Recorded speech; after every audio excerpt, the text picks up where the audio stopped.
ഓരോ വീട്ടിലും നിത്യേന എന്നോണം ഉപയോഗിക്കേണ്ടി വരുന്ന ഒരു പ്രോഡക്റ്റിനെ കുറിച്ചുള്ള വീഡിയോ ആണ് നമ്മൾ ഇന്നിവിടെ പറയുന്നത്. ഈ പ്രോഡക്റ്റ് ചെയ്ത് നമുക്ക് നല്ല വരുമാനം ഉണ്ടാക്കാൻ പറ്റും. ഏറ്റവും കുറഞ്ഞത് നമുക്ക് ഒരു മാസം 40,000 രൂപയ്ക്ക് മുകളിൽ ഉണ്ടാക്കാൻ പറ്റുന്ന ഒരു ബിസിനസ്സാണ്. ഇത്തരത്തിലുള്ള ബിസിനസ്സുകൾ കേരളത്തിൽ റയർ ആയിട്ടാണ് ഉള്ളത്.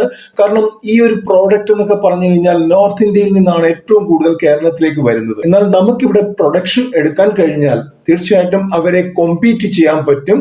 അങ്ങനെ നമുക്ക് നല്ല മാർക്കറ്റ് കണ്ടുപിടിക്കാൻ പറ്റും. ഇതാണ് സ്ക്രബ്ബർ മാനുഫാക്ചറിംഗ് ബിസിനസ്. ഇതിനെക്കുറിച്ചുള്ള ഡീറ്റെയിൽഡ് ആയിട്ടുള്ള വീഡിയോ നമ്മൾ ഓൾറെഡി ഇട്ടിട്ടുണ്ട്. അതിൽ മെഷീൻ കാണിക്കുന്നുണ്ട്, മെഷീന്റെ വില കാണിക്കുന്നുണ്ട്, എന്തൊക്കെ ചെയ്യണം എന്നുള്ള കാര്യങ്ങൾ കൃത്യമായിട്ട് കാണിക്കുന്നുണ്ട്. ആ വീഡിയോയുടെ ലിങ്ക് ഡിസ്ക്രിപ്ഷൻ ബോക്സിൽ കൊടുത്തിട്ടുണ്ട്. കയറി കാണുക. കൃത്യമായിട്ടുള്ള കാര്യങ്ങൾ അതിൽ പറഞ്ഞിട്ടുണ്ട്. അതനുസരിച്ച് നിങ്ങൾക്ക് അതിൽ താല്പര്യമുണ്ടെങ്കിൽ തീർച്ചയായിട്ടും ഒരു ചെറുകിട ബിസിനസ് സെറ്റപ്പ് ചെയ്യാൻ പറ്റുന്നതാണ്.